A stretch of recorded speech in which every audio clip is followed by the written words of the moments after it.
All right, we checking some tire pressures. What we got this shit at, bro? What we got to have it at? 40. Because 40, having a good tire pressure in the front means that your tire's not gonna fluctuate when you take off at the line. So usually we'll jump it to like 45-ish. Nothing crazy. Yeah, I'd go up about 5 more, but that's all right. And then of course he's gonna run the slicks on the old speed density cards like I do with mine. Slicks are pretty good with stick shift stuff. But we usually run these at about 14 when he's running speed density, but I run my shit at 12.5, 13. Yup.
Bone stock motor, again, speed density.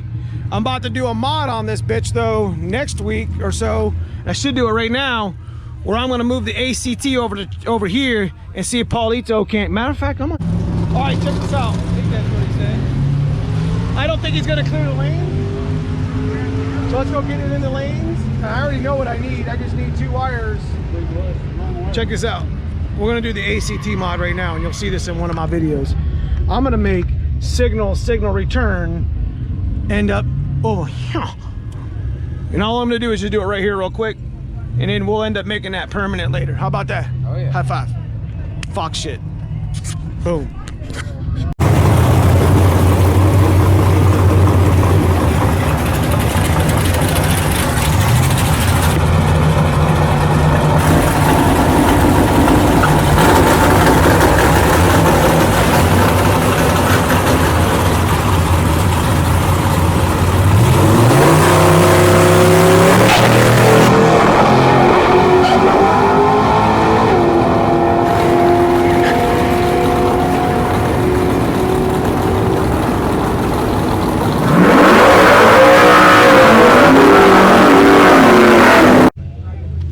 Here you go, Cousin Paul. 18260 on a stock speed density. Yeah, it's got slicks, but dude, it's a 182, bro. There ain't no suspension shit done to this car. Ran an 857A, 1342 quarter mile. All right. Yeah, yeah.